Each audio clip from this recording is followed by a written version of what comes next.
Bueno, ¿cómo les va? Buenas tardes. Le escuché un ratito, unos segundos recién a Dani Urcía, dándoles las bienvenidas a todos. Y aquí estamos una vez más con estas jornadas granaderas organizadas por FIFRA y con el auspicio, como siempre, del IPCBA y con ganas de entender un poco más de qué va la realidad del sector de ganados y carnes y económica de la Argentina. Y para eso vamos a contar con la participación del economista Juan Manuel Garzón, para hablar más que nada del tema carne, y de Jorge Ingaramo para hablar de economía en un contexto muy particular después del cambio de gabinete, de las supuestas medidas que se vienen y de la expectativa que hay en torno a la posibilidad de una flexibilización de las exportaciones de carne vacuna. Sabemos que hay reuniones de técnicos de las entidades de la mesa de enlace con el ministro de Agricultura y que la semana próxima, en teoría, el ministro recibiría la mesa de enlace y veremos si, en definitiva, toma alguna medida. Yo no tengo más información que esa, y estamos a la espera de que ojalá se flexibilice un poco más el cepo exportador, por lo menos, si no es que se libera totalmente. Le doy el pase a Dani Urcía para hacer el saludo correspondiente de forma formal, valga la redundancia.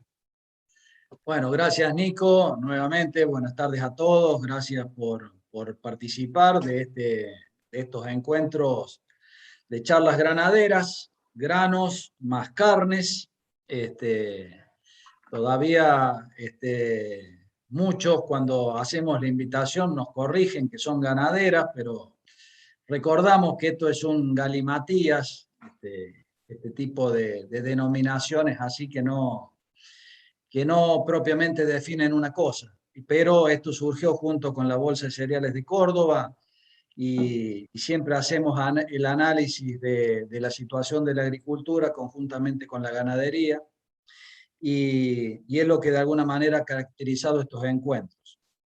Como bien decías, Nico, yo creo que es una semana particular. El cambio de autoridades a nivel nacional abre la esperanza de que los cambios o adecuaciones que veníamos sugiriendo se puedan realizar. Concretamente puedo decir que al menos desde lo administrativo hemos tenido avances. Nosotros veníamos reclamando el tema puntual de empresas nuevas que habían hecho inversiones y que no tenían antecedentes y nos han solicitado la presentación formal de cupo, con lo cual entendemos que estaríamos en vías de solución para la problemática de ese tipo de empresas. Desde FIFRA lo que hicimos nosotros con la comunicación de nuestro newsletter mensual fue poner de manifiesto nuestra agenda de temas pendientes, porque más allá de la exportación hay muchos otros temas que son de interés de que se resuelvan, que tienen incidencia con lo que es en definitiva el precio de la carne, porque los temas impositivos indudablemente que tienen incidencia en la formación de precios. Otro año más se ha enviado la ley de presupuesto al Congreso y no se incluye la modificación de la alícuota de IVA para el servicio de faena. Estamos trabajando para que se incluya. Es una modificación técnica de poco impacto, pero que si no se modifica eso genera saldo técnico en el matarife que va al precio de la media res. Y si va al precio de la media res, es costo para el carnicero y por ende el carnicero lo tiene que trasladar en el precio de venta al público. Como esos temas, también queremos volver a poner en debate que se necesita un régimen especial para el carnicero, de un régimen simplificado, porque si efectivamente la carne es de interés de la mesa de los argentinos, solucionar un problema que tiene el comercio minorista de este producto tiene que estar también en la agenda. Esta semana también mantuvimos reuniones con personal de AFIP por el remito electrónico, que se sigue trabajando, y que hoy el 50% de los receptores de remito electrónico no lo aceptan. Y esto a futuro va a traer un problema, porque si bien nos aclararon los técnicos, no es de implementación inmediata, lo cual nos hace pensar que podemos estar hablando del año que viene, pero cuando se quiera hacer obligatorio va a generar un problema, porque si hay un 50% que no están aceptando los remitos, y en caso de no aceptarlos van a quedar excluidos de recibir mercadería carne de cualquier proveedor, cuando se haga va a ser un problema y hay que empezar a trabajar en ese sentido. Así que un poco esas son las novedades de la coyuntura de la semana. En comunicación con el nuevo ministro Domínguez, creemos que la semana próxima nos podría estar recibiendo, así que ahí llevaremos nuestra agenda y nos sentaremos a conversar qué visión sobre los temas que son de interés de FIFRA hay para tratar de resolverlos. Sí, Nico. Dani, una sola consulta, no sé si lo podés contar, pero les pidieron la presentación formal de los cupos para las empresas que no tienen antecedentes exportadores. Eso fue todo, no es que hubo una promesa ni nada por el estilo, ni eso ahí quedó. No hay promesa, pero interpreto que si hay un pedido de que se haga la presentación es porque hay intenciones de resolver. Esto antes no había ocurrido. El caso de las empresas que tienen habilitado un destino o que tienen algunos destinos, pero no tienen antecedentes de exportación, es paradigmático, porque la empresa vino haciendo inversiones, cuando va a empezar a operar se encuentra con una restricción y que el nuevo mecanismo te toma como parámetro un periodo de tiempo, que es el segundo semestre del año pasado, donde vos no tenés antecedentes. Entonces el 50% de cero es cero. Entonces, esos casos no contemplados, que no son muchos, habrá una decena, a nuestra consideración, merecían tener una resolución especial. Pasó mayo, pasó junio, pasó julio, llegó el 31 de agosto y la solución no estuvo. Y creo que algunos cambios en la gestión de gobierno tienen que ver con la gestión. Y la verdad que en menos de 4 días haber tenido esta indicación, al menos alienta la esperanza que se están queriendo resolver este tipo de temas. En paralelo está también lo de los cortes de vaca excluido, que se viene solicitando que aquellas empresas que tienen China como único destino, poder incluirlos porque no tienen cabida para el mercado doméstico, y obviamente que mejora la situación de esas empresas que hoy están gastando, ocupando posiciones en los depósitos de frío para mantener ese tipo de mercadería. Así que hoy estamos optimistas de que podemos resolver problemas. Lo vamos a trabajar la semana que viene y seguramente le estaremos comentando a todos los resultados.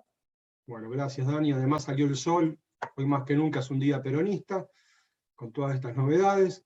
Así que le vamos a dar el pase a Juan Manuel Garzón para que hable de cómo está viendo el negocio de la carne. Hola Nicolás, hola Daniel. Muchas gracias por la invitación a sumarme al ciclo. Para responderte la pregunta, bueno, a ver, me van a tener que escuchar un ratito. Ahí armé una presentación que voy a compartir. Del otro lado hay gente que muy vinculada al mercado de la hacienda, de la carne bovina, así que la idea es complementar un poco la información que seguramente se maneja ahí con lo que nosotros estamos viendo desde IERAL, ¿no? Un poco los análisis que vamos haciendo, resumidos en una presentación que la armé con 6 bloques, tan vinculados, ¿no? Pero como para ir desarmando un poquito el análisis.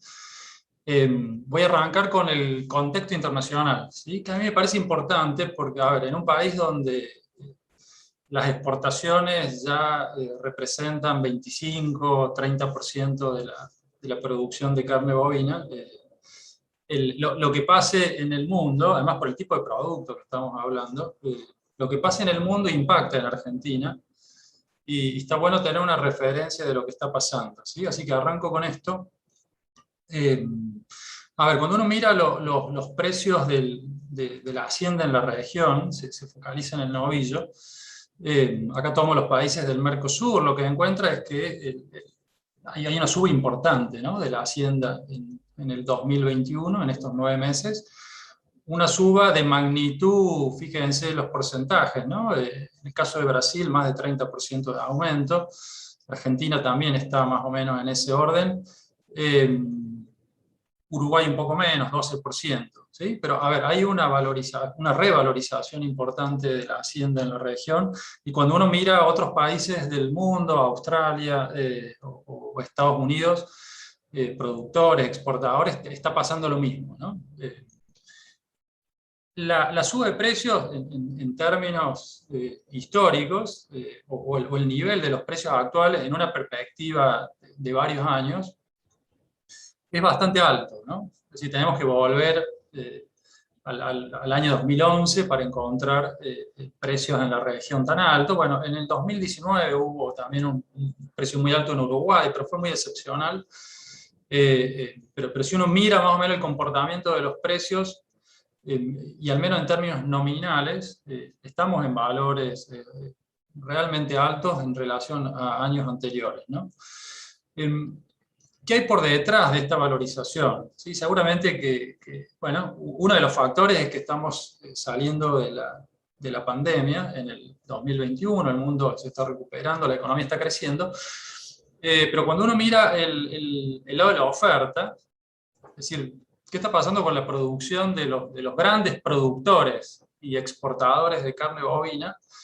¿O qué viene pasando en estos últimos años? Lo que ve es que está bastante estancada la producción, ¿sí? Acá tienen 10 países líderes, y si ustedes miran, esta es la producción estimada para el 2021, muy parecida, prácticamente igual a la del año pasado.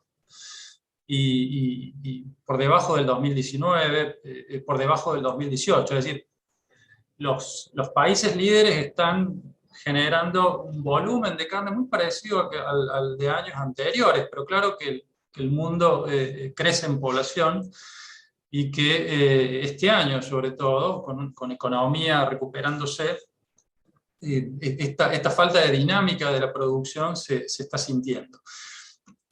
No quiere decir que no haya países que están creciendo en producción, sino lo que está habiendo es como una especie de compensación que se ve claro este año, ¿no? Cuando uno mira el 2021 y compara contra el año pasado en estos países líderes, ¿qué es lo que ve? Bueno, que hay algunos países cuya producción de carne está creciendo, algo Estados Unidos, India, Canadá, algo Uruguay bastante bien, pero hay otros que están cayendo en producción, ¿no? Argentina es uno de los países que está perdiendo producción de carne este año, y hay otros dos muy importantes también, importantes en términos del mercado mundial, que Australia y Brasil, ¿sí? Los dos perdiendo.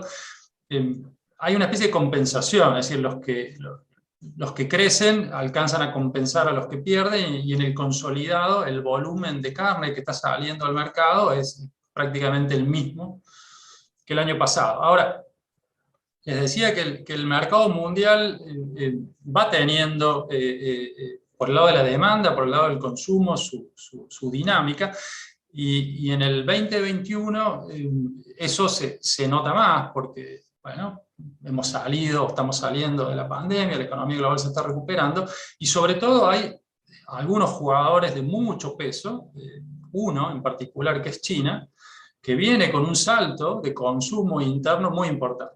¿Sí? Fíjense, acá tienen los grandes mercados de carne bovina en los últimos años, y si uno focaliza en China, China es hoy ya el segundo mercado en tamaño, ¿no? En consumo interno a nivel mundial. Primero sigue todavía Estados Unidos, pero cuando uno mira el recorrido que viene haciendo China, Fíjense el crecimiento en estos últimos 4 años, ¿no? Estamos hablando de más de 2 millones y pico de toneladas que se ha expandido su mercado interno. Y claro, si uno dice, bueno, pero si la producción está estabilizada, ¿cómo hace China para aumentar su consumo interno? Bueno, tiene que ir desplazando consumos de otros países. Es decir, hay otros países que le tienen que ir dando espacio para que entre China. ¿Cuáles son esos otros países? Bueno, son varios. Brasil, por ejemplo, es un país que este año está ajustando ya, y el año pasado también, su mercado interno.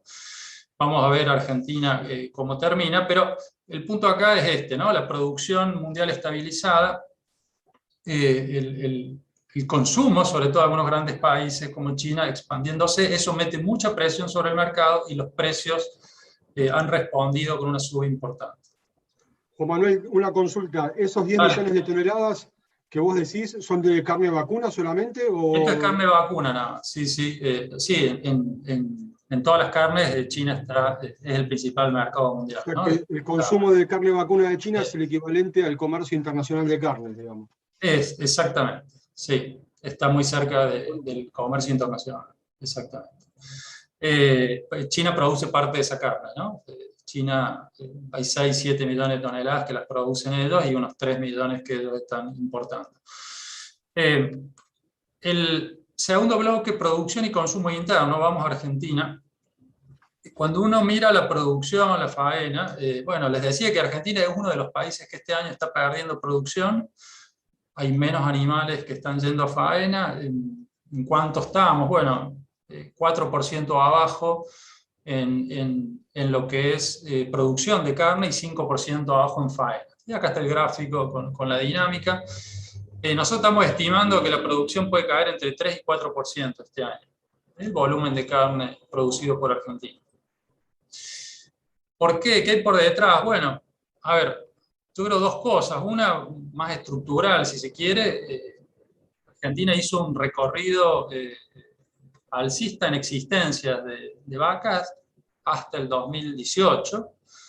Y en los últimos 2 años, 2019 y 2020, fíjense que las existencias, los stocks, digamos, de vacas bajaron levemente. Entonces tenemos digamos, menos bienes de capital. Eso hace que tengamos menos animales que salen al mercado. Y por otro lado, lo que se está viendo este año es que ha bajado en forma importante la faena de hembras en relación al año pasado. El año pasado estábamos faenando un promedio de 540.000 hembras por mes. Ahí se suman las vacas, las vaquillonas.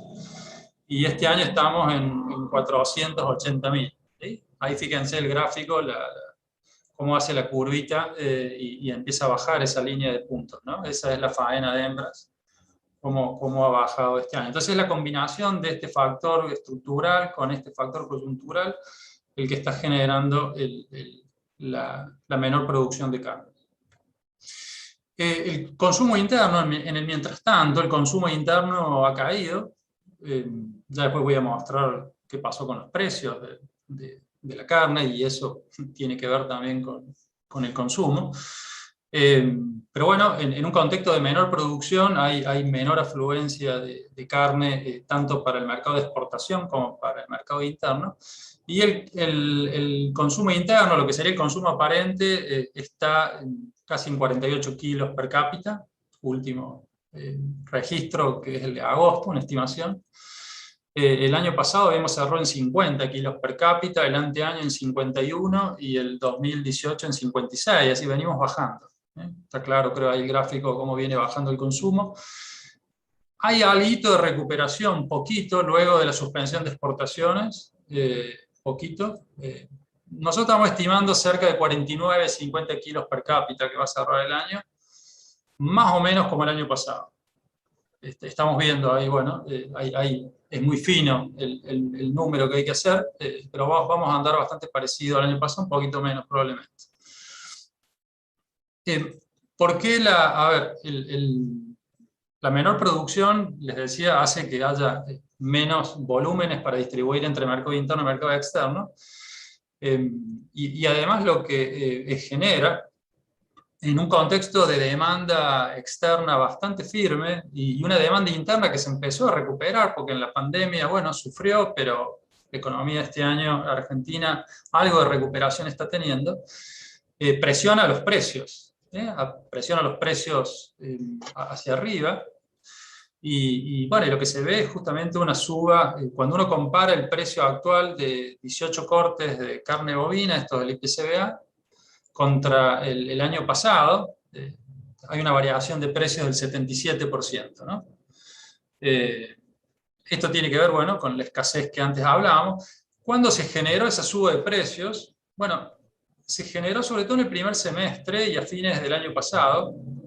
Acá tienen la variación mes a mes, en términos nominales.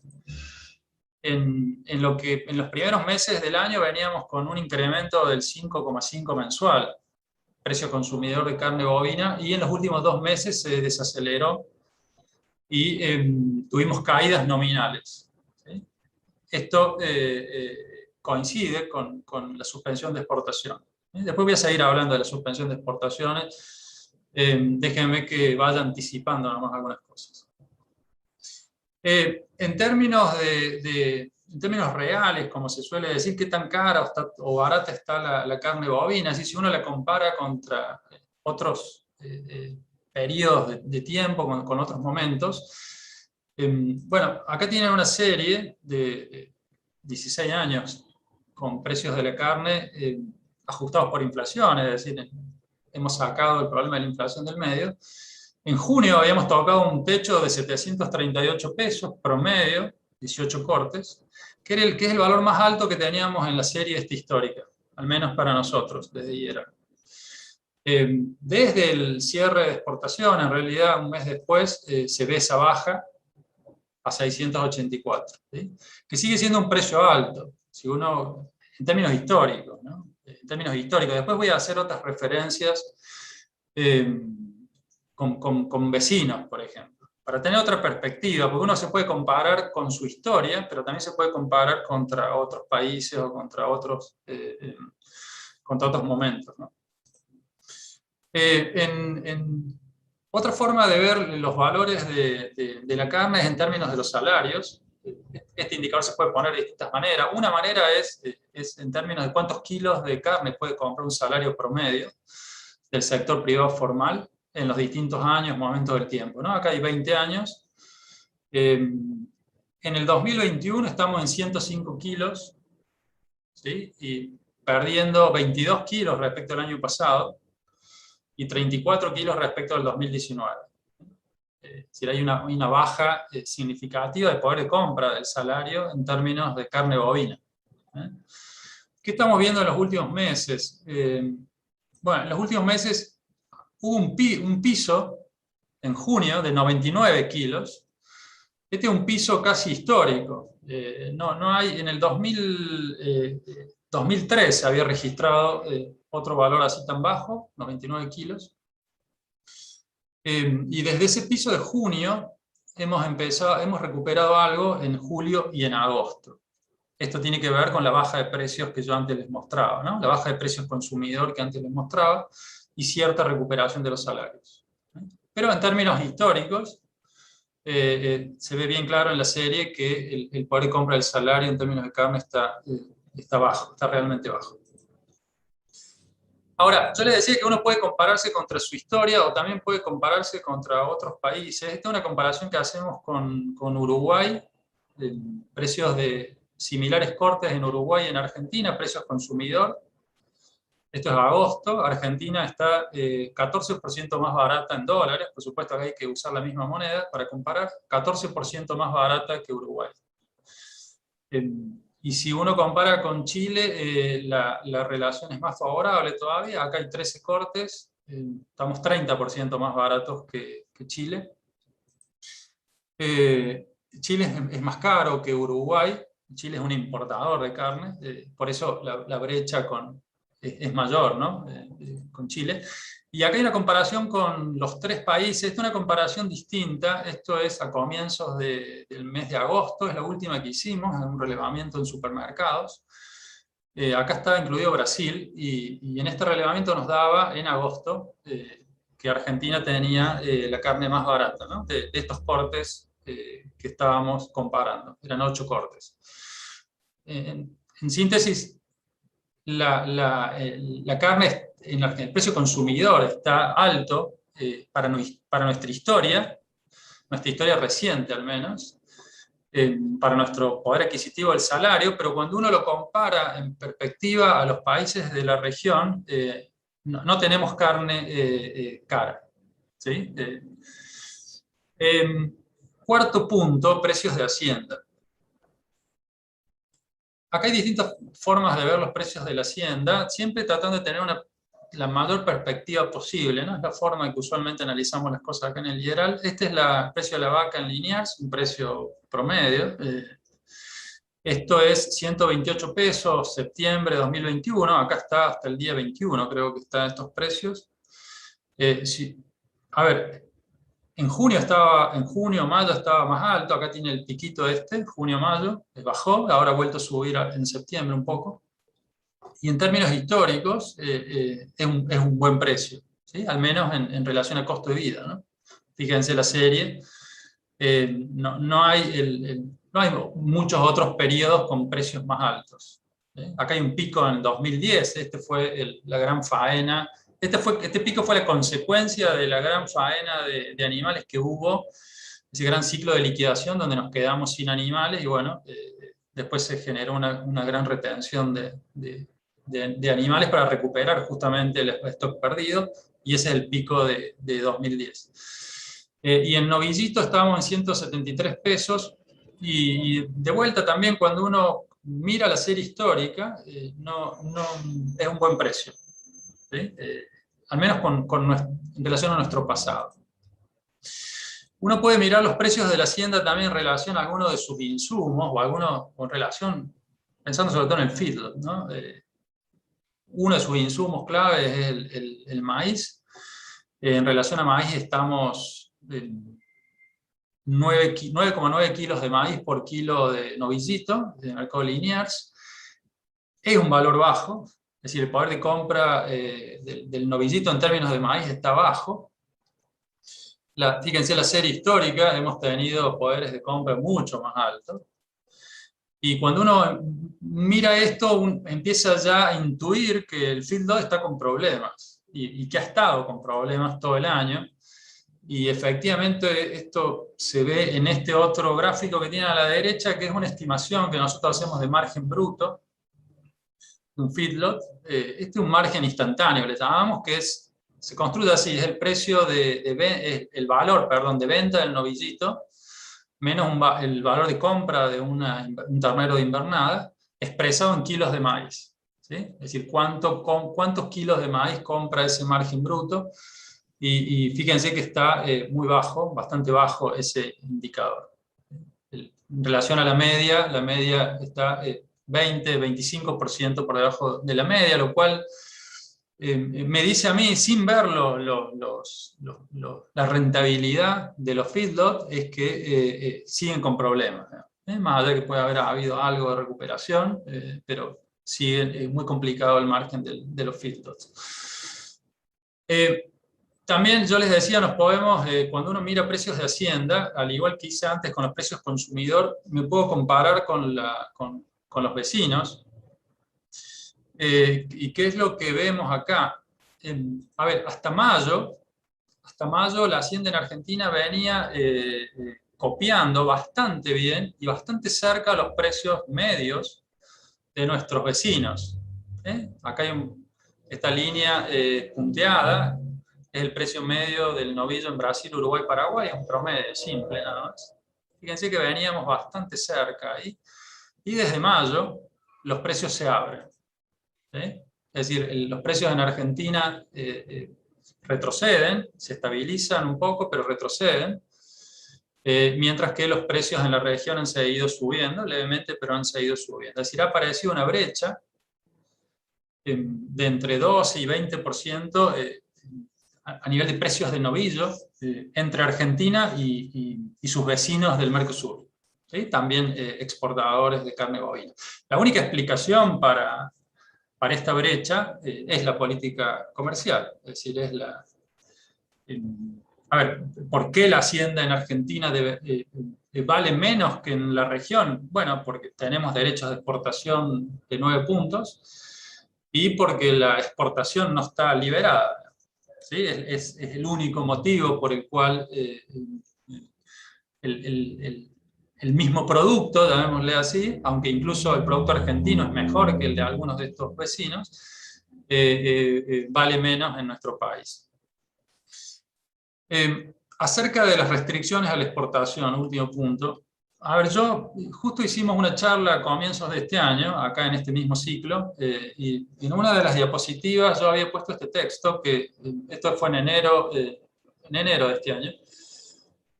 Había un riesgo alto de una mayor intervención del gobierno, ¿sí?, en el mercado de exportación. Bueno, lamentablemente eso se concretó a partir de mayo, y que ese escenario de intervención era bajista en precios, siempre en perspectiva al escenario del libre mercado, ¿sí? Es decir, que iba a castigar los precios en el corto plazo, pero que si se prolonga el escenario de intervención, y eso desalienta a los productores, desalienta a toda la cadena, con el paso de los meses y del tiempo, el escenario de precios se da vuelta, es decir, en algún momento los precios responden al alza, ¿no? Y los efectos de la intervención son justamente contrarios a los que se buscaban en un comienzo, ¿no? Por ahora estamos en el corto plazo, si estamos en ese periodo donde la intervención castiga, digamos, precios. Bueno, lo que uno ve es que se repite un poco la historia, porque en el periodo 2005-2009 habíamos tenido una secuencia muy parecida a la actual. Fíjense, la secuencia había sido, se habían subido los derechos de exportación, en ese momento del 5 al 15, se habían creado registros de exportación, los famosos ROE, se habían cerrado las exportaciones y después vino toda una etapa de comercio administrado. Y en este ciclo ha pasado lo mismo. Subieron los derechos de exportación del 5 al 9, se crearon las declaraciones juradas de exportación de carne, se cerró la exportación de carne por 30 días y arrancó la etapa que yo llamo de comercio administrado. Un poco un espejo de lo que fue el periodo 2005-2009, en realidad duró un tiempo más, ¿no? ¿Qué es un esquema de comercio administrado? Bueno, en términos simples, es un esquema de mucha normativa, es decir, de mucha resolución, de mucho cambio de reglas de juego, en donde la autoridad, en este caso la nación, el gobierno, las secretarías competentes, quien fuese, máximo, no sé, quien fuese, va como muñequeando la decisión de exportación en función de la lectura que va haciendo del mercado. Claro que es un esquema muy poco deseable. Y si uno lo compara con otro mal instrumento, o sea, acá voy a hacer una comparación entre malos instrumentos, entre malas políticas, ¿no? Los derechos de exportación versus el comercio administrado, o esto de los cupos. El comercio administrado es peor que los derechos de exportación. Y sería preferible una suba de derechos de exportación antes que un esquema de comercio administrado, ¿no? Si uno pudiese elegir entre males, ¿por qué el comercio administrado es tan malo? Bueno, porque reduce la competencia entre empresas. Recién Daniel nos comentaba el caso de los frigoríficos o de las iniciativas estas que no tenían antecedentes de exportación y que ahora no se pueden sumar. No aporta recaudación al fisco, genera burocracia, induce a conductas de tipo búsqueda de renta, es decir, los frigoríficos tienen que ir a juntarse con los funcionarios a ver si les van a dar el cupo, un poquito más, un poquito menos, e impide la planificación totalmente. Entonces es la peor intervención que se puede ejercer sobre un mercado de exportación, esta del comercio administrado. Ojalá que no continúe por mucho tiempo más. Los efectos de la suspensión de exportaciones y de esta nueva etapa, bueno, se empezaron a ver, por supuesto, sobre las mismas exportaciones. Veníamos con un flujo de 50.000 toneladas mes, más o menos, peso producto. Acá hay un pico en mayo, pero este pico en mayo fue un poco consecuencia también de la suspensión. Pero tomemos unas 50.000 toneladas que bajaron a 36.000 y en agosto un número, a mí me sorprendió, alto, 45.000 toneladas. Después podré discutir qué pasó en agosto, pero en principio es un número que no coincide tanto con la suspensión o con el cupo del 50% que antes Daniel comentaba. Puede haber algún atraso, alguna autorización de permisos atrasados, bueno, algo así. La suspensión apuntaba básicamente a un destino. Ese destino, perdón, déjenme ver acá si puedo sacar esto. Ay, bueno, se me ha trabado acá la cosita, no sé si se ve. Entonces yo les cuento. La suspensión apuntaba básicamente a un destino, que era el destino China. Y efectivamente bajaron las exportaciones a China casi un 30%. Si uno compara los flujos de enero-mayo con los flujos junio-agosto, es decir, antes de la suspensión y después, a China estábamos enviando 40.000 toneladas aproximadamente promedio y bajamos a 29.000. ¿Sí? Acá están los otros destinos, hubo algunas subas, pero por ahí por cuestiones más estacionales. El problema ahora lo tiene China. ¿Sí? China tiene el problema que uno de sus proveedores, acá están los distintos proveedores de China, uno de sus proveedores empieza a aflojar, que es Argentina, la barra roja, Argentina. Los otros proveedores importantes de China, Brasil, ¿sí? Uruguay. Acá tienen la estructura de importaciones chinas. ¿Sí? La 481 me marcaban en el chat, sí, después puedo comentar algo de eso. Esta es la estructura de importaciones de China. Fíjense que Argentina venía con el 22%, el año pasado 23% del mercado chino. Este año, 8 meses, está en el 22%, y en agosto bajó el 16%. ¿Quién viene perdiendo también presencia en el mercado chino? Australia. Es decir, los chinos tienen actualmente un problema con Argentina, tienen un problema con Australia, que ahí hay una combinación de cuestiones políticas Australia está con menos carne, con menos exportaciones, y quienes están subiendo, bueno, Estados Unidos está subiendo, algo ha subido Brasil, y después otros países menores o no tan importantes que están convergiendo más envíos hacia China. Ahora, la escasez de producción y de exportaciones y de volúmenes, digamos, para abastecer el mercado mundial se está notando. Déjenme que... ahí está. Se está notando la escasez, China está notando la escasez de proveedores y de volúmenes para abastecer su mercado, y está teniendo que salir a pagar bastante más por la carne. Estos son los precios que le está pagando Brasil, que le venía pagando hasta agosto, y los que le viene pagando a Estados Unidos. Fíjense, Estados Unidos entrando con una carne de más calidad, más cara, al menos de la percepción de los chinos. Y Brasil también con precios, el precio de agosto, el precio medio de agosto fue de los más altos en 15 meses, 16 meses. ¿Sí? Esta es la escasez que está habiendo en el mercado mundial y que China la está pagando. Ahora, yo les decía que China tiene problemas con Argentina, tiene problemas con Australia y ahora tiene problemas con Brasil también, ¿no? El caso de la vaca loca, que se detectó en Brasil ahora a comienzos de septiembre. Brasil venía con récord de exportación. Esto parece un chiste de mal gusto, porque Brasil venía con récord de exportaciones hasta agosto, y justo confirman 2 casos de vaca loca, y bueno, se le cierra el mercado por protocolo. Así que ahora hay que ver cuánto dura el proceso de evaluación de la situación en Brasil, si se abre. Yo al menos no tengo noticias que haya habido un cambio en estos días. ¿Sí? Pero este es un tema a seguir. Juan, te interrumpo un segundo nomás. Dale. No quiero resultar grosero ni maleducado, pero nos quedan 5 minutos de disertación y te lo aviso para que vas a hacer el resumen. Excelente, Nico. Gracias por avisar. Estoy justo en el final. Comentarios finales, 3 comentarios, ¿no? Creo que, a ver,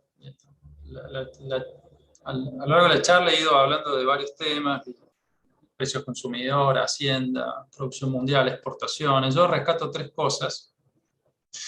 Una, un contexto internacional sumamente favorable para las exportaciones, o para los países que tienen volúmenes para exportar, con una economía global en recuperación, con China firme en compras, con varios exportadores en problemas, con Brasil que acaba de entrar en esta situación de la vaca loca.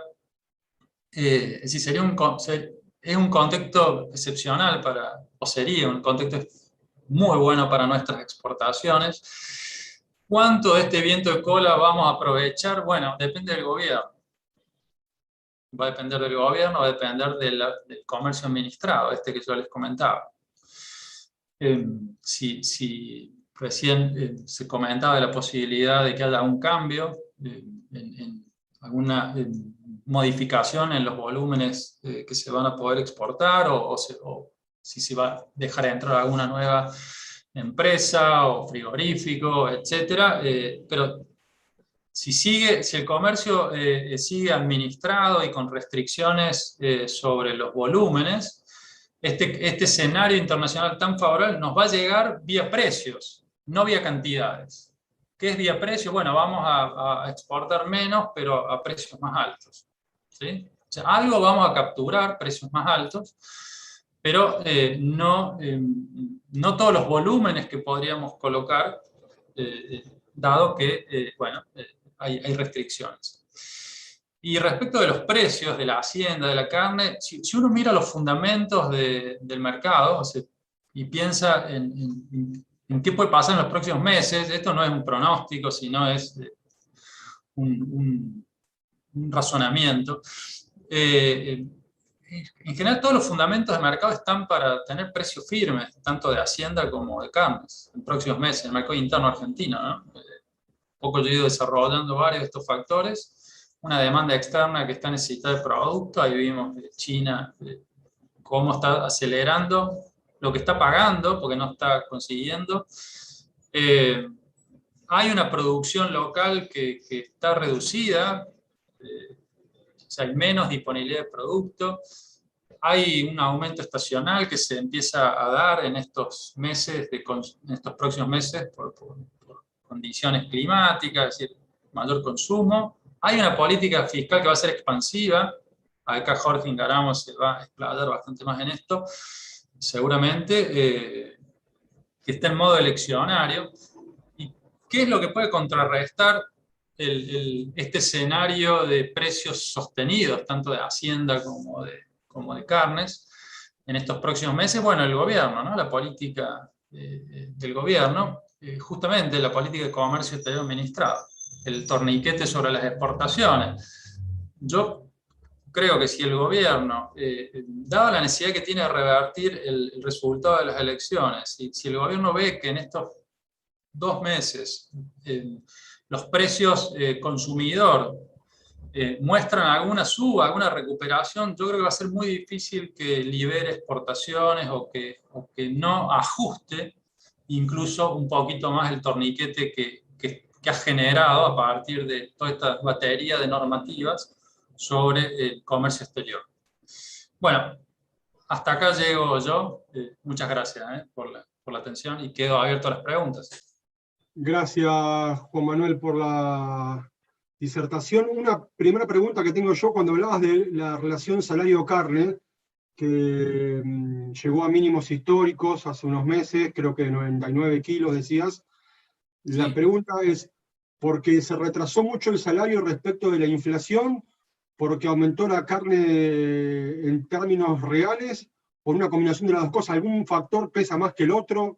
Yo creo que son las dos cosas.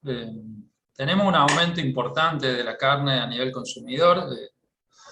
yo ahí les mostraba 77% en términos interanuales, contra una inflación del 52, creo que debe ser. O sea, estamos 20, 25 puntos por encima de la inflación general. Eso por un lado. Y por el otro, se da que los salarios han ido por detrás de la inflación. Si los salarios han perdido contra la inflación, eso hace que la brecha se amplíe más. Ahora, yo incluyo siempre, o trato de incluir la comparación con los vecinos, tener alguna perspectiva más internacional para poder decir si la carne está barata o está cara. A ver, uno tiene que mirarse ya a nivel mundial, y ahí lo que encuentra es que la carne en Argentina sigue barata para los estándares, no te digo los estándares europeos o Estados Unidos, ahí es mucho más cara. Si no, estamos hablando de Uruguay, estamos hablando de Brasil, estamos hablando de Chile. Es decir, en definitiva, el problema de Argentina son sus bajos salarios. Claro. Es decir, si hay dificultades de acceso al producto, no es porque el producto sea caro, sino es porque no estamos generando suficiente ingreso como para acceder al mismo. Sí, creo que también es una forma de querer tapar el sol con la mano, o de ocultar la pobreza, haciendo que la carne sea más baja y manteniendo a la gente con niveles salariales bajos, digamos, en vez de generar valor, digamos. Sí, y es muy de corto plazo eso, porque si vos si vos castigás mucho a la cadena, le haces bajar sus precios de carne, de hacienda, desalentas la producción y en pocos años tenés los precios altos de vuelta, se te genera el efecto justamente contrario, y ya lo vimos. A ver, esto es de libro, es de teoría, pero lo vimos en la práctica también, en el ciclo 2006-2010, lo vimos claramente. Romina Rolando te preguntaba por la cuota 481, decía si no era uno de los causales del incremento de exportaciones de agosto. Sí, puede ser. Puede ser, pero también hay un incremento de envíos a China que a mí me sorprendió un poco. Bien. No, Y Daniel, acá hay sí. una pregunta de Daniel Urcía, dice: el consumo interno promedia los 50 kilos aproximadamente, pero el total de carne supera los 110, el promedio ponderado per cápita, ¿no? La faena Sí. de novillitos y vaquillonas de agosto subieron 17 y 10% respectivamente, y eso va todo el consumo interno. ¿Falta oferta para un mayor consumo? Por un lado esa pregunta. Y después, ¿el incremento de las categorías livianas hace pensar que el consumo convalida precios y que no estaría cara para el consumo, para el sector de la sociedad que puede consumir, ¿no? A ver, déjame que leo de vuelta Dale, falta está en oferta el chat. falta oferta para mayor consumo, el incremento de las categorías A ver, livianas. te lo traduzco porque Sí, por sí, ahí. porque, A ver, es común decir bajó el sí, consumo de carne. sí, El consumo de carne no baja, está por encima de los 110 kilos, lo que pasa que se va integrando con sí, cerdo o con sí, pollo. sí.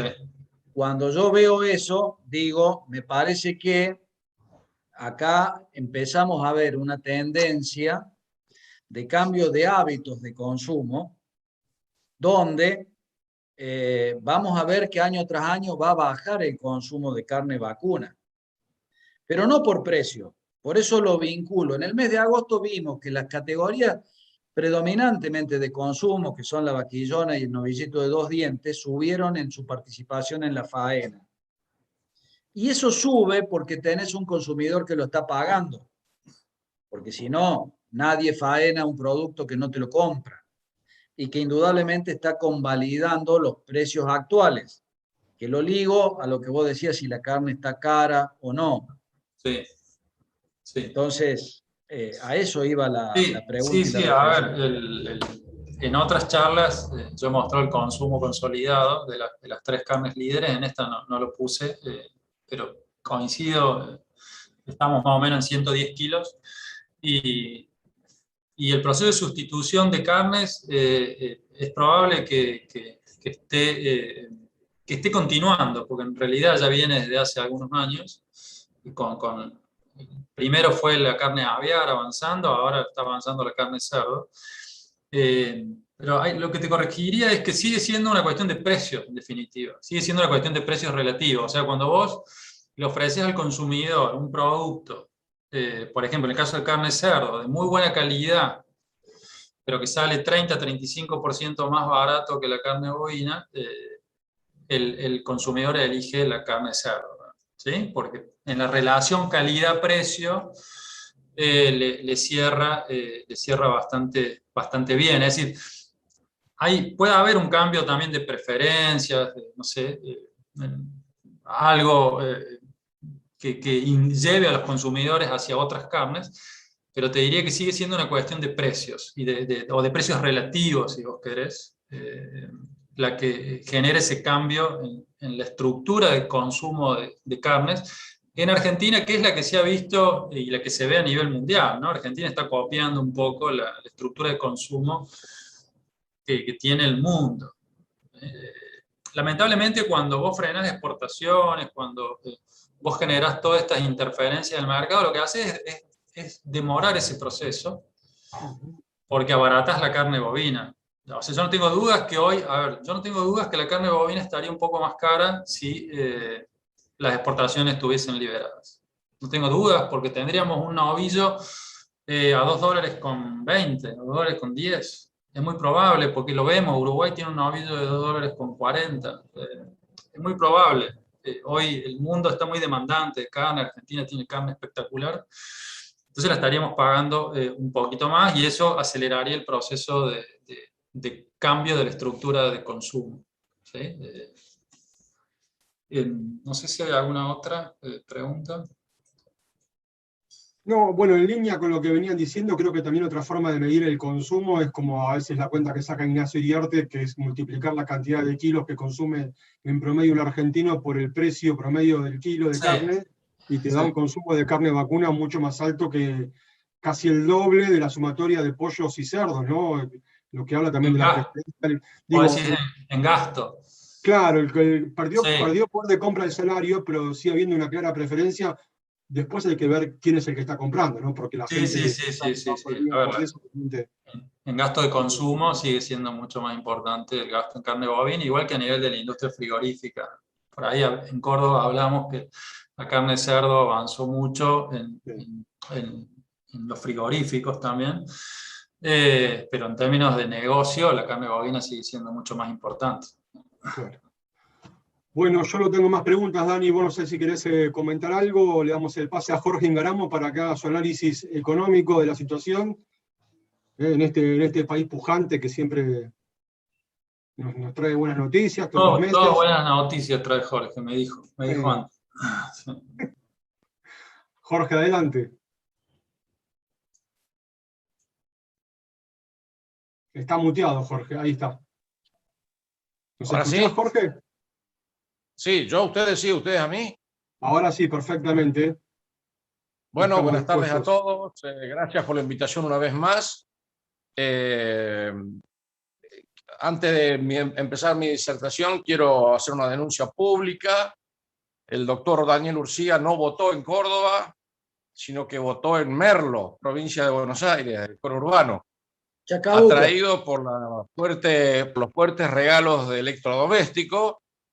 Tuvo la mala suerte de que le regalaron un secador de pelo, pero rápidamente procedió a cambiarlo por 10 kilos de falda. Así que ya está, ya lo dije. Discúlpenme, yo no sé si hay periodistas presentes. No hay. Bueno, el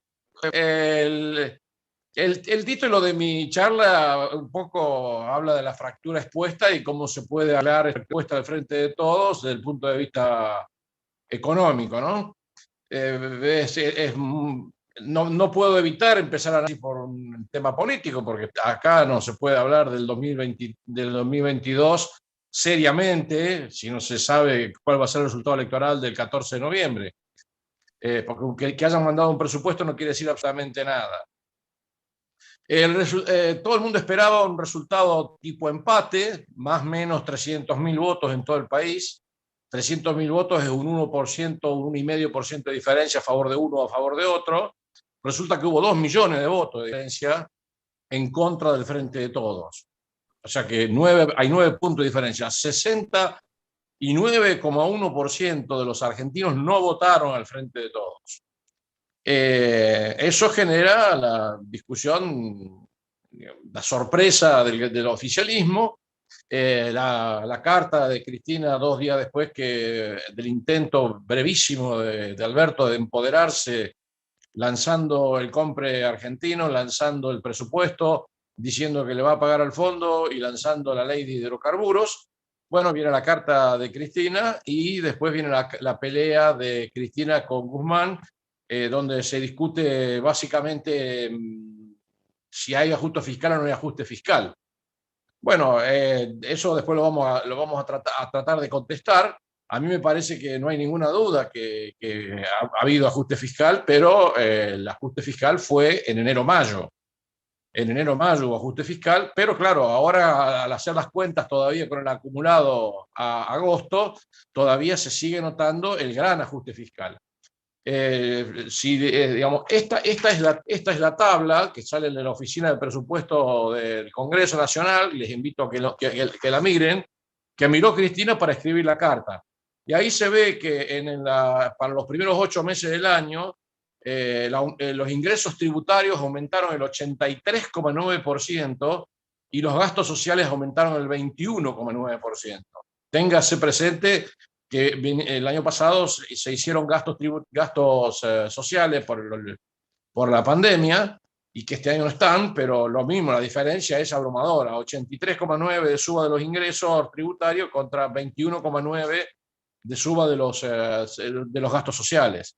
Conclusión, es evidente de que hubo un pichón de ajuste fiscal hasta el mes de junio que hubo que pagar los aguinaldos y que después hubo una continua expansión, pero no tiene nada que ver con una expansión fiscal que se vea en la calle. Y yo creo que hay que mirar muy bien eso porque es más que importante.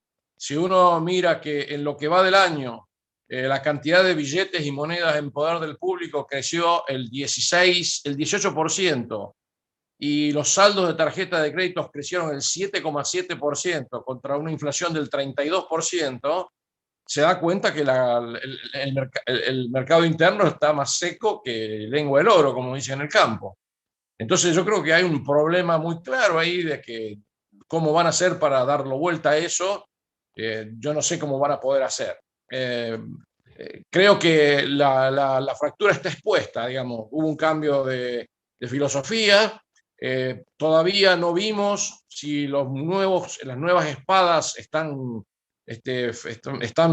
bien afiladas, las de Aníbal, las de Julián Domínguez, la de Filmus, la de Mansur.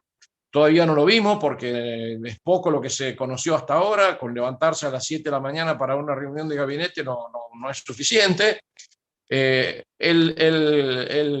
gobierno está en una situación todavía de shock, y hasta que no empiece la campaña para la reversión de este resultado electoral tan malo, que eso van a pasar unos 20 días, no vamos a poder saber muy bien qué es lo que pueden llegar a hacer para dar vuelta.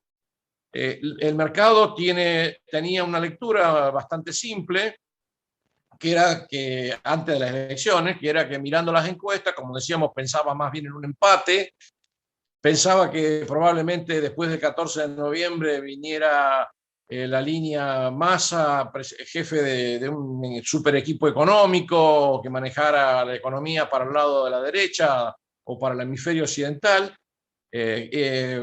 con Manzano, Vila, Filiberti, Martín Redrado. Bueno, de eso tampoco sabemos nada. Obviamente al ministro no lo cambiaron. Tal como dijo la expresidenta, se le pagó al fondo con los recursos de los derechos especiales de giro del fondo, y bueno, y Santas Pascuas, ¿no? Y se va a seguir pagando tal cual lo dice el decreto 622. Quiero hacer la aclaración del decreto 622, Yo siempre digo que hay que reconocerle a los economistas que estuvieron en el Estado un pequeño plus de conocimiento por haber estado administrando presupuestos. El decreto 622 hace el ingreso, que tanto se comentó la semana pasada, hace el ingreso presupuestario de los derechos especiales de giro a la cuenta del Tesoro Nacional, que es donde tienen que estar, e inmediatamente el Tesoro Nacional le coloca una letra al Banco Central, y una letra que no rinde nada, por supuesto, como hizo Néstor cuando le pagó al fondo los 9.000 millones en el 2005, y usa la plata de los derechos especiales de giro para pagarle al fondo con un pequeño excedente que se chupa de ahí para gasto corriente, que son 29.000 millones de pesos, o sea, nada, prácticamente nada es lo que queda de lo que se asignó presupuestariamente para pagarle al fondo con los mismos derechos especiales de giro del fondo. Les recuerdo a la gente que los derechos especiales de giro del fondo no fueron creados para pagar deuda, fueron creados para que los países en vía de desarrollo pudieran reactivar el comercio mundial, pagar las vacunas, etcétera, etcétera. Bueno, nosotros, como no hicimos el arreglo con el fondo en octubre pasado, que era cuando había que hacerlo, hoy tenemos que pagarle al fondo con los propios recursos del fondo. Y además rezar que el arreglo venga pronto, el arreglo final con el fondo venga lo más pronto posible, porque en marzo tenemos 9.000 millones de dólares de vencimiento y no sé dónde no lo vamos a sacar. Pero por ahora, para los casi 4.000 millones que se nos van de los derechos especiales de giro que de pago al fondo, bueno, la situación es bastante clara. Entraron por una cuenta, salieron por la otra. No es como pasaba en la época de Perón en el 46, que se quedaban los lingotes de oro en el Banco Central. Acá no se quedaron los lingotes de oro en el Banco Central, entraron por una ventana y salieron por la otra. No hay ninguna duda a ese respecto.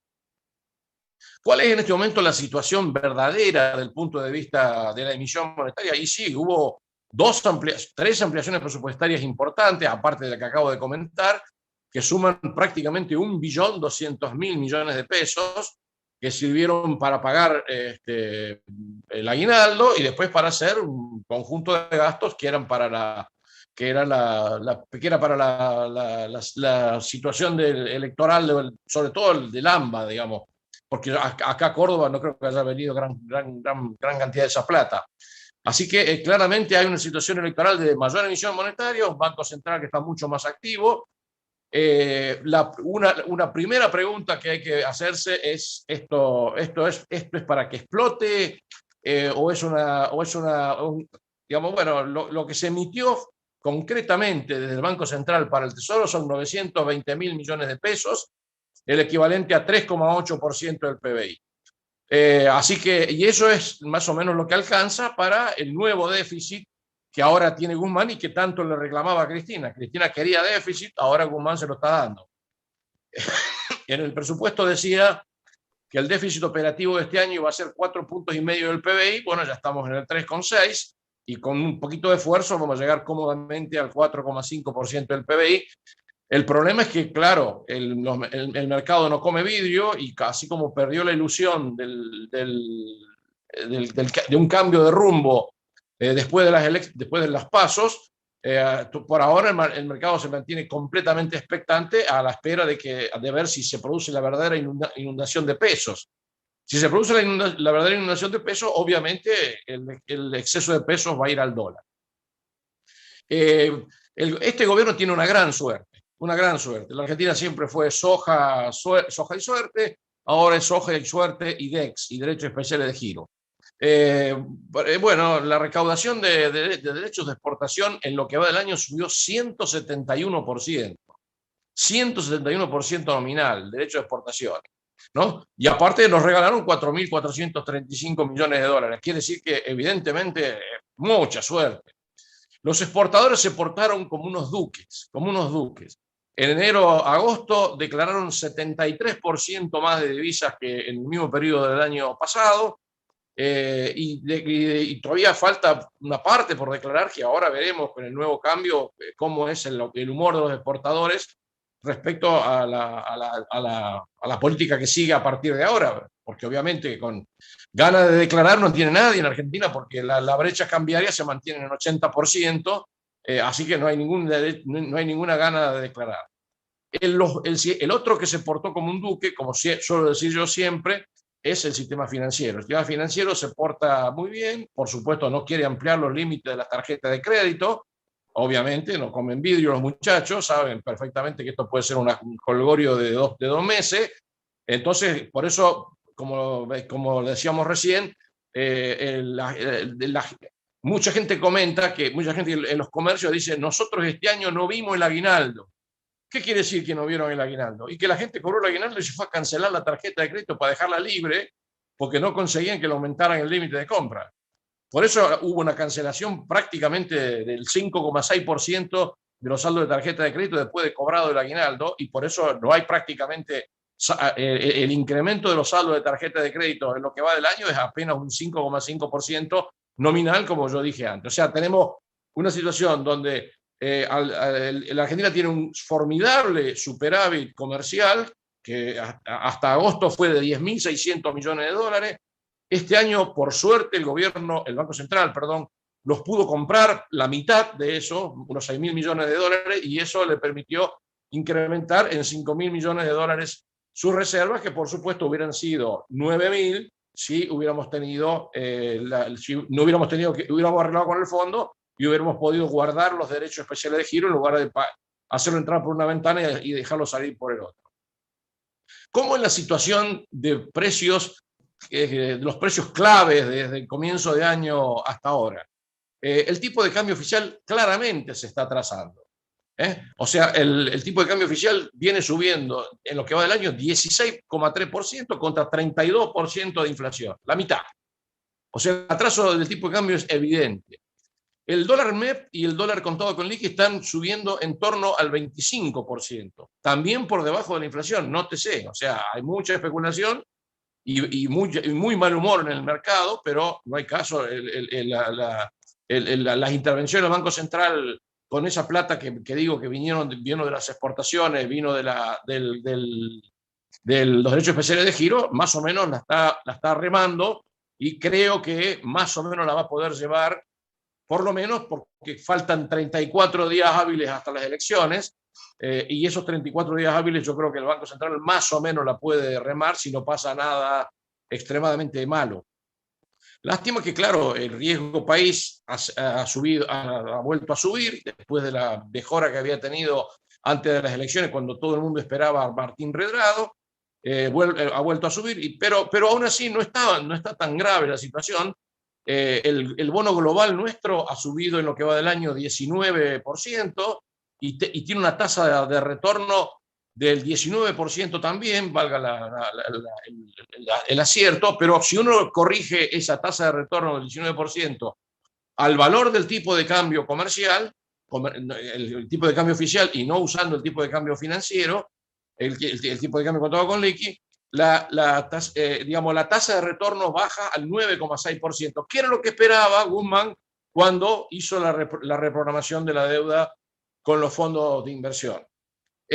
Así que tenemos una situación comercial externa buena, muy buena, un banco central que ha tenido la suerte de dos pegadas conjuntas, un gobierno que está empezando a gastar, todavía no sabemos cuánto va a gastar, y miremos rápidamente cuál es el verdadero efecto monetario de lo que hemos visto hasta ahora. Como les decía yo recién, hasta ahora, en lo que va en el último año, la base monetaria creció el 26%, no es como dice Milei, de que ahí está la base de toda la inflación.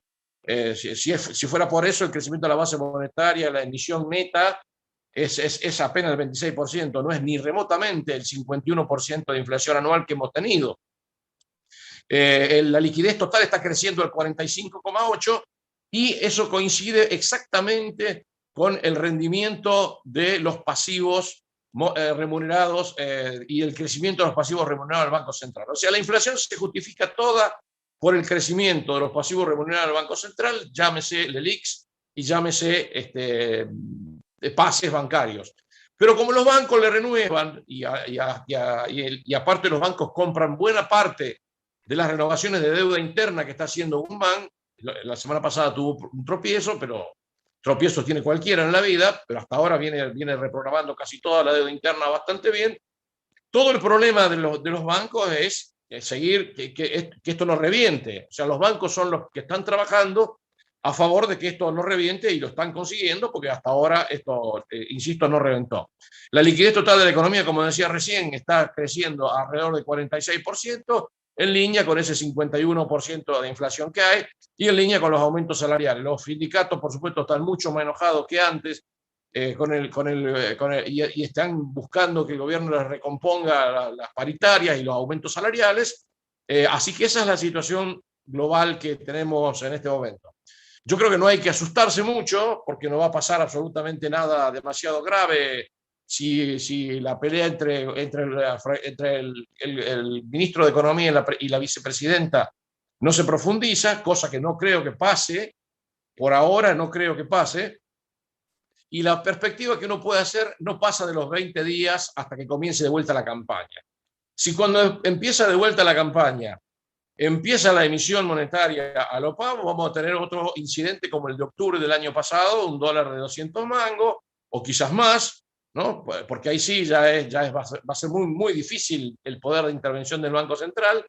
Yo no sé si esa es la estrategia que va a ejecutar el gobierno. Es muy difícil de pensar en una reversión de 2 millones de votos en contra, como los que tuvo en la elección de las PASO. Así que me parece que lo que tenemos que tener como en consideración es esto. O sea, el sistema financiero, los exportadores están jugando a favor de que el sistema no reviente.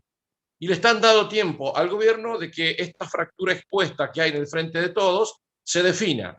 Si este va a ser un gobierno peronista que mira al hemisferio occidental o si va a ser o va a seguir con esta retórica, como dice el turco así, de la revolución imaginaria, de seguir pensando en que nos vamos para alguna parte que no es el hemisferio occidental precisamente. Políticamente tenemos que concentrarnos en esta cuestión, me parece central. Yo no creo que los gobernadores, por el cambio de gabinete y por el acuerdo que han hecho en la reunión de La Rioja, y el cambio de gabinete de Insaurralde y este muchacho que ahora se me fue el apellido de otro intendente que entró en el gabinete de Kicillof, creo que son indicadores de que los que van a mandar son entre comillas, mandar, si es que se puede mandar en la Argentina de Cristina, son más bien los gobernadores peronistas y los intendentes del conurbano que van a tratar de ir a buscar a la gente a la casa con el auto para llevarla a votar y regalarle un electrodoméstico. Eso no tengo duda de que lo van a querer hacer. De ahí a que consigan dar vuelta el resultado electoral es muy difícil pensar. ¿Qué pasa con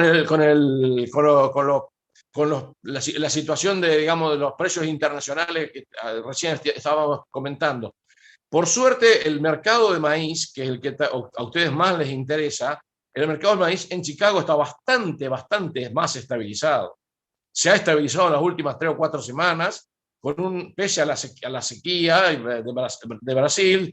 La cosecha norteamericana es razonablemente buena. O sea, no creo que vuelva a complicarse mucho el mercado internacional de cereales. Ya la soja ha tomado un perfil tipo 470, 475 para los valores presentes y un poco más, un poco menos para los valores futuros. El maíz está en 205, 210 dólares, el trigo en 260 dólares. Y eso me parece que ha vuelto a la normalidad. Nosotros tuvimos unos problemas muy graves el mundo tuvo problemas graves cuando Estados Unidos en mayo descubrió la inflación, que era del 5,9% anual, anualizando la inflación de mayo. Y se pegaron un susto bárbaro y entonces ahí todo el mundo dijo, bueno, ahora se va a armar la podrida porque Estados Unidos se va a asustar, va a subir la tasa y la Reserva Federal va a recortar. Así que yo creo que vamos a tener un montón de problemas para poder, para poder seguir en la economía mundial si Estados Unidos entra en una especie de síndrome inflacionario. De todos modos, Wall Street se ha recuperado bastante, así que yo creo que y en Chicago ya no están más operando los fondos como operaban antes, que fueron completamente desestabilizadores.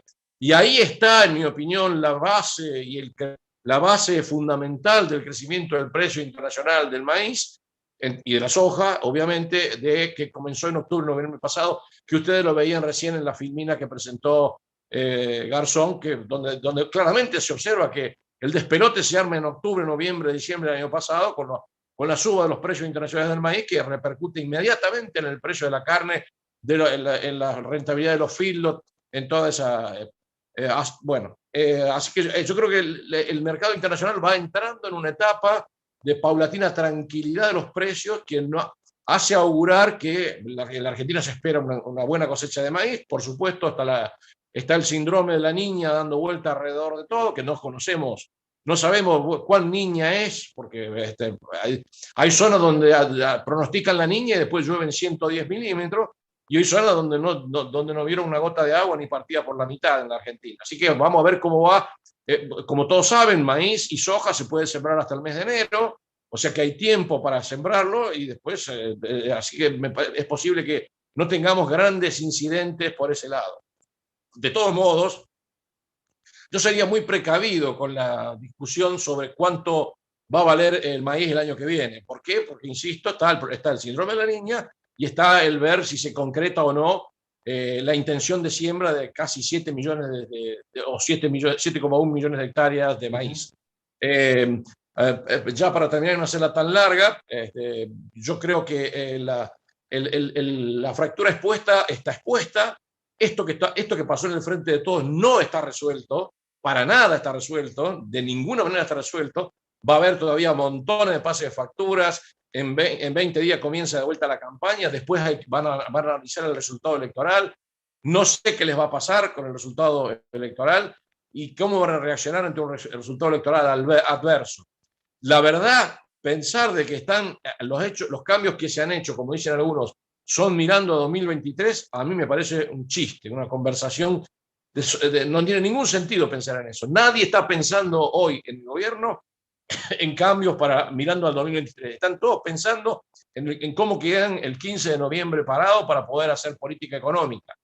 Económica que implica cambiar la filosofía en materia de arreglo con el fondo, arreglar con el fondo, y arreglón siguiente, reperfilar todo lo posible la deuda, para lo cual cuentan con la anuencia del fondo. El fondo está dispuesto a bajarnos la tasa de castigo, pero no está dispuesto a cambiarnos los plazos, pero sí está dispuesto a darnos un periodo de gracia de 1 año, 2 años, vaya a saber cuánto, pero que puede aliviar fácilmente las finanzas públicas en cuanto a pago de la deuda para el año siguiente para el gobierno nacional.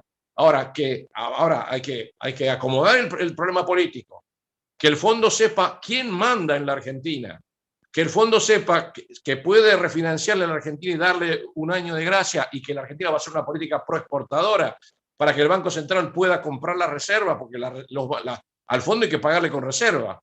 El fondo no son los fondos de inversión.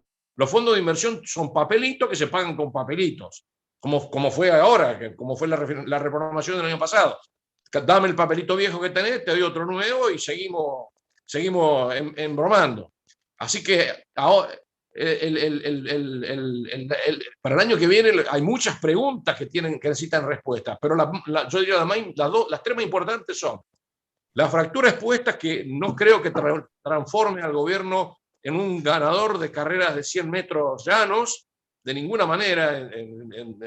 En 34 días hábiles no se puede transformar a este gobierno que tiene una fractura expuesta en un corredor que gane la carrera de 100 metros llanos. La segunda es el arreglo con el fondo, que tiene que venir lo más rápidamente posible para que no tengamos tanta pérdida de reserva y podamos encaminarnos hacia una situación más estable desde el punto de vista financiero el año próximo. Y por supuesto, el inicio del la gradual liberación del cepo cambiario, que no debe ser ni va a ser de una sola vez como hizo Macri con Prat-Gay. Es imposible, no pensemos que va a eliminarse el cepo cambiario como lo eliminó Prat-Gay en la época de Macri. Eso no se puede hacer. Además, Prat-Gay Macri hizo la eliminación de las retenciones y al día siguiente hizo la eliminación del cepo cambiario. Se comió 15 meses de recesión y de una inflación impresionante. La financió con incorporación de deuda, el mundo le prestó, con eso ganó las elecciones. Ganadas las elecciones vino el famoso 28 de diciembre, después a los pocos días del 28 de diciembre el mundo nos dijo no te prestamos más, y eso pasó en enero del 18, y en mayo del 18 ya estábamos metidos con el fondo y no pudimos salir nunca más y nos tuvimos que quedar acá. O sea, la liberación del cepo cambiario va a tener que ser gradual y en el marco de un acuerdo con el fondo. Por supuesto que con un tipo de cambio más alto. Con el apoyo del fondo es posible pensar en un dólar de convertibilidad de 120 pesos por dólar, no de 180 como está el contado con liqui, tampoco 98 como está el dólar comercial, pero con el arreglo con el fondo y sin grandes compromisos que exijan pagos en el año 2022, la Argentina se puede más o menos acomodar y no va a crecer gran cosa, salvo que agarren para el hemisferio occidental, como decíamos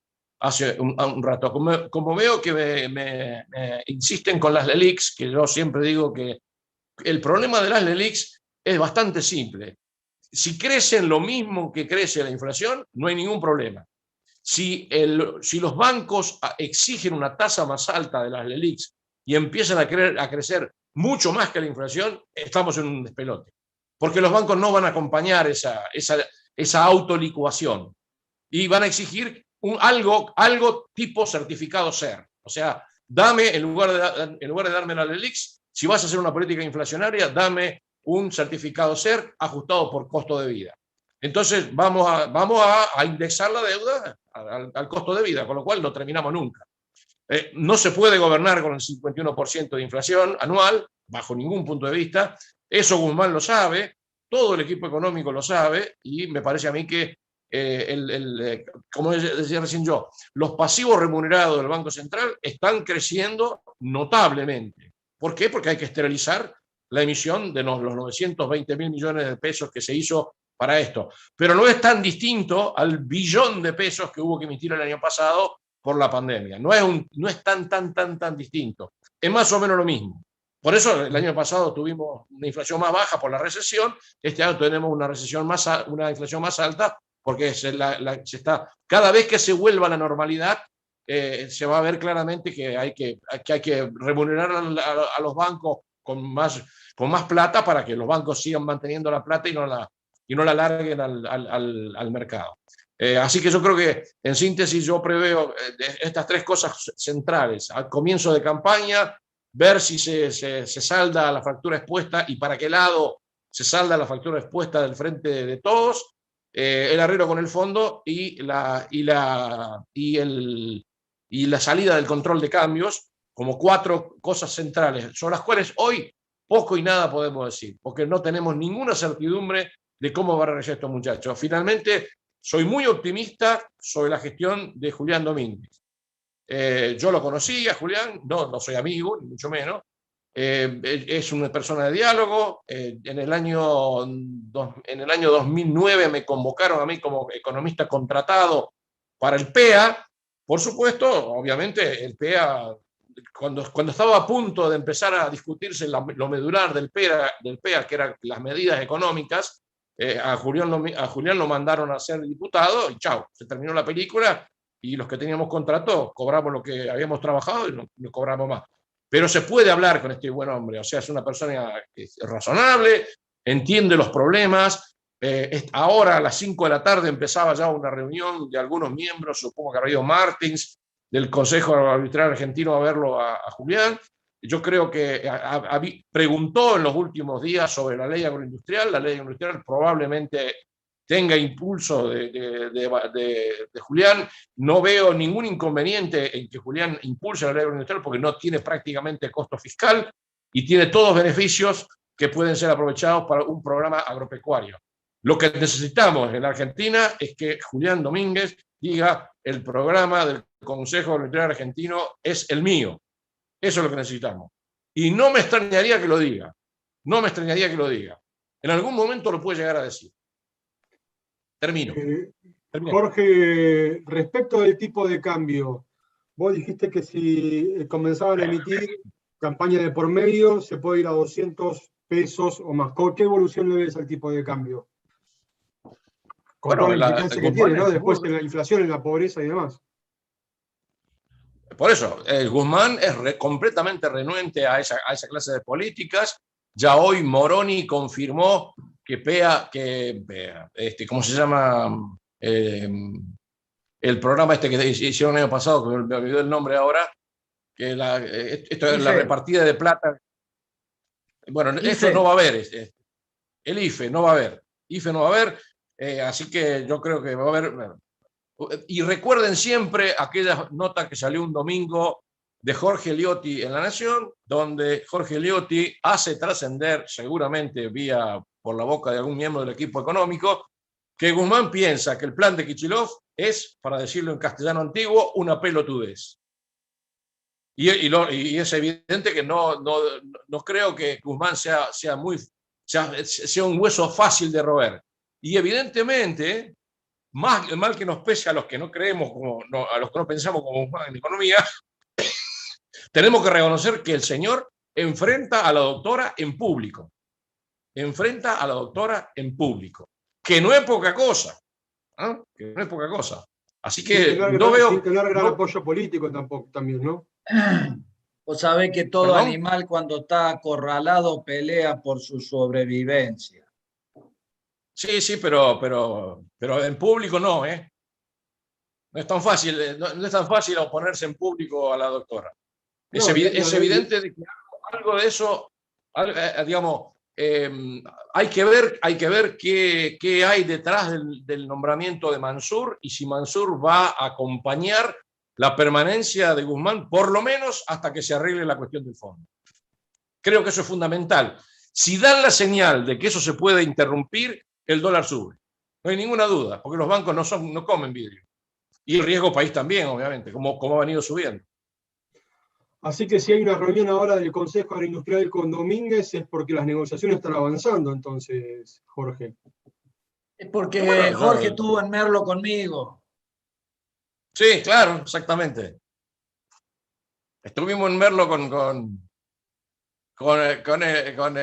Urcía, exactamente. Sí, las negociaciones están avanzando, eso no tengan ninguna duda.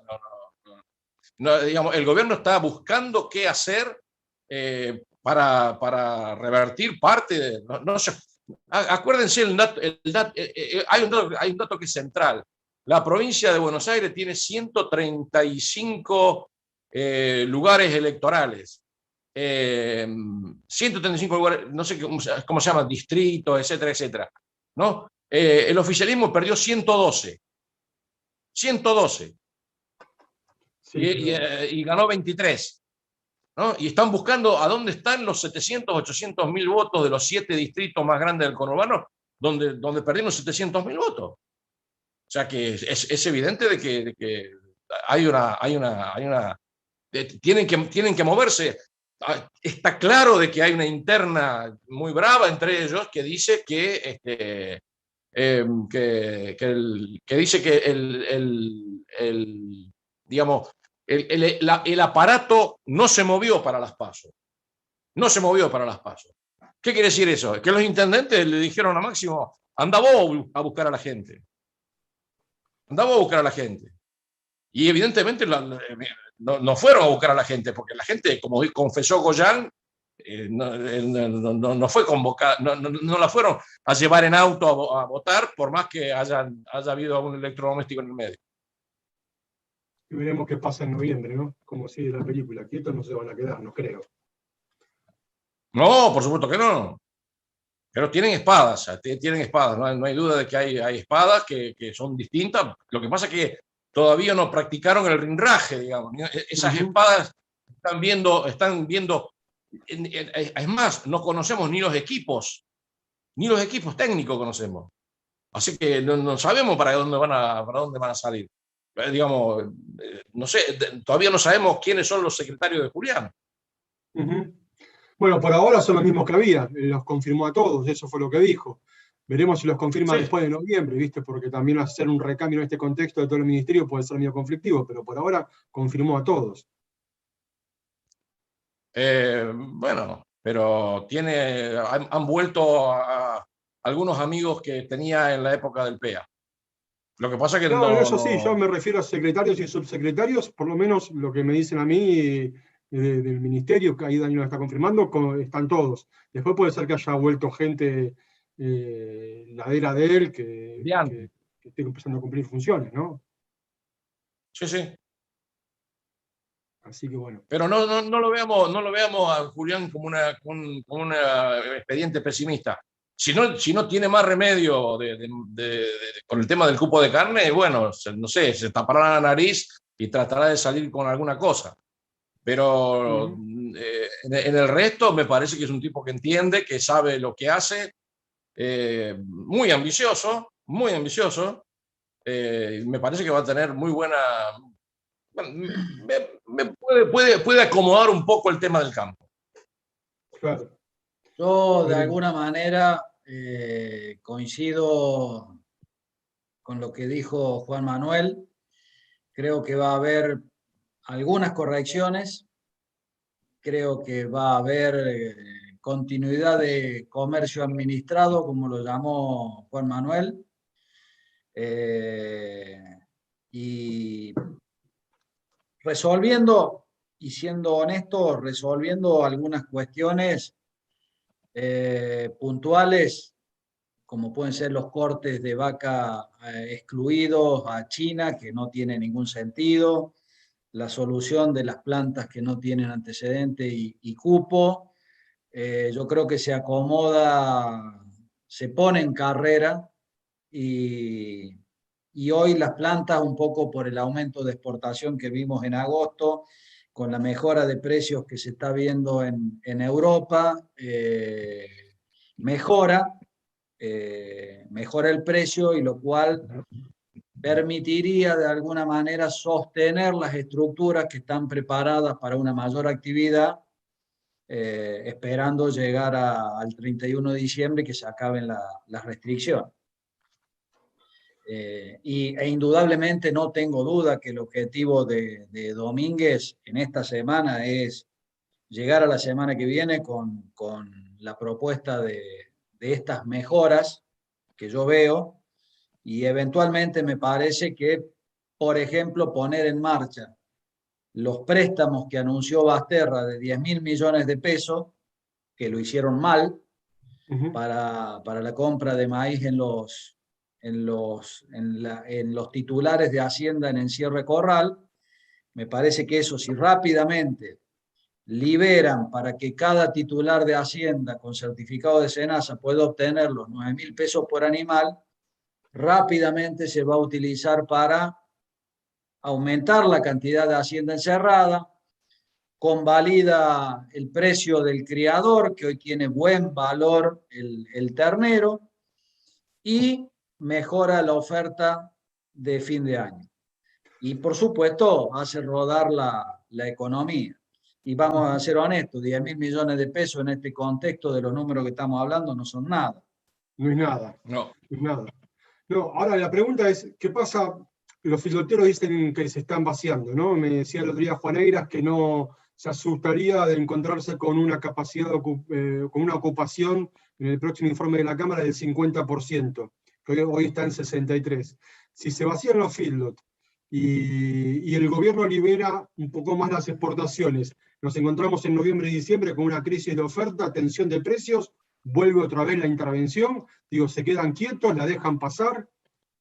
Me parece que está complicado ahí. Sí, por eso decía, por eso va a haber comercio administrado. Va a haber comercio administrado con algún changüí para algunos segmentos, como fue la kosher. Y otra cosa que va a hacer Julián, que ya lo demostró, ya se lo dijo a varios que quisieron escucharlo, es el tema de las economías regionales, ¿no? No se olviden de que perdieron distritos, perdieron provincias que jamás esperaban perder, ¿no? Algo hay que hacer por las economías regionales. Llámese baja de algunas retenciones, el régimen laboral que hace que las economías regionales no consigan gente para trabajar porque nadie quiere, porque digamos, el neto que le pueden pagar con el tema de los aportes patronales, el neto que le pueden pagar a la gente hace que la gente sume los planes y diga, no, me quedo con los planes y no voy a laburar. Y eso es un problemón para las economías regionales. O sea, hay cosas que se pueden ir mejorando rápidamente con nada más que empezar a pensar distinto, nada más que poner el chip en otra onda, ¿no? Como el tema de la carne, como el tema de la economía regional y como el tema de la ley agroindustrial. Con ese paquete yo creo que puede empezar a arrancar una cosa un poquito más atractiva. Por supuesto que siempre sin costo fiscal, ¿no? Y en cuanto al costo fiscal, yo les quería decir una cosa que no sé si tengo un segundo más. Un segundo más. A nosotros nos dijeron siempre, cuando discutíamos con la ley agroindustrial, nos dijeron siempre cero costo fiscal, cero costo fiscal. Bueno, en el presupuesto nacional del 2022 pusieron 57.088 millones de pesos para el gasoducto, o para empezar el gasoducto de Vaca Muerta a Saliqueló, provincia de Buenos Aires, ¿no? ¿Por qué? Bueno, porque Bulgeroni y Galuccio son tan pobres que no tienen plata para hacer un tubo, ¿no? Y entonces el Estado lo tiene que salir a hacer. O sea, yo creo que me parece que hay que acomodar un poco más las cosas ahí. Guzmán nos vino diciéndonos siempre cero costo fiscal, cero costo fiscal, cero costo fiscal, y después claramente ponen en el presupuesto nada menos que 57.000 millones de pesos, que no es moco de pavo, no son 2 pesos con 50, para hacerles el gasoducto a Total Austral, a Bulgeroni y a Galuccio. Así que, bueno, llegó la hora de hacer el cierre. Ya llevamos 1 hora 45 de jornada, de charla granadera, y realmente fueron muy interesantes las 2 disertaciones. Así que bueno, esperemos a ver qué nos depara el destino en esta economía argentina tan ligada a la política, más en procesos electorales como estos. Dani, ¿vos querés comentar algo? No, simplemente agradecerles a todos. Esta charla luego queda subida en el canal de YouTube de AFIC, así que pueden repasar los conceptos vertidos si quedaron algunas dudas. Y bueno, creo que en la próxima charla vamos a invitar a alguien para hablar sobre hábitos de consumo, porque estoy convencido que más allá de precios, hoy han cambiado los hábitos en familias de la poca clase media, donde antes no se cuestionaba comer carne vacuna 2 veces por día, de lunes a sábado, y la pasta y el pollo el domingo. Hoy esos hábitos se cuestionan y se busca diversidad con pollo, con pescado, con cerdo, y eso influye en el consumo final. Seguro. Como también tenemos que ser conscientes que hay un 2 o 3% ya de población vegetariana o vegana, y eso también incide. Así que por allí el próximo mes vemos un poquito de hábitos de consumo y algunos analistas. Así que nada más, muchas gracias, y vos haces el cierre, Nico. Gracias, Dani. Bueno, en el caso de mi familia tengo el 25 y el 50% de vegetarianos. Estoy subiendo el promedio. De 4 o 2 no quieren comer carne. Igualmente ayer les inauguré la parrilla. Así que, pero vos fijate cómo son las cosas. A mi esposa le dieron mal los estudios médicos y está replanteándose volver a comer carne vacuna, así que creo que hay mucho para informar, porque no es una pavada ni algo que se pueda hacer así nomás, esto de dejar de comer carne vacuna. Lamentablemente hay mucha desinformación y muchos intereses, y algunos vaya a saber uno de dónde vienen para generar semejante nivel de desinformación respecto de los supuestos perjuicios que puede causar la carne vacuna al medio ambiente o a la salud humana, en vez de dar cuenta de todos los beneficios que trae para el ambiente, para la economía y para la salud humana la carne vacuna y las demás carnes que por suerte han crecido y han permitido una diversificación de la dieta. Hay que buscar, creo yo, ese punto de equilibrio donde se puede incluir en la carne vacuna las demás carnes y también un conjunto de verduras, de vegetales que tienen que también formar parte de la dieta de los argentinos, sin duda, porque comer carne 2 veces al día tampoco es necesariamente saludable ni equilibrado, ¿no? Creo que fueron muy interesantes las 2 disertaciones. De economía entiendo mucho menos, Jorge, pero aprendo en cada charla contigo un poquito. en la medida de mis posibilidades intelectuales, que no son muchas, y muy buena también los datos que publicó Juan Manuel, realmente muy interesante y muy completa la charla y súper clara, así que la verdad un gusto haber contado con su participación hoy en esta jornada. Nos encontramos la próxima, ¿es así? Gracias a todos por haber participado, a pesar de ser viernes, estamos todos cansados, y bueno, de todos modos fue súper interesante. Y ha sido un placer compartir con ustedes estas casi 2 horas de charla. Gracias, buen fin de semana y nos encontramos en la próxima jornada.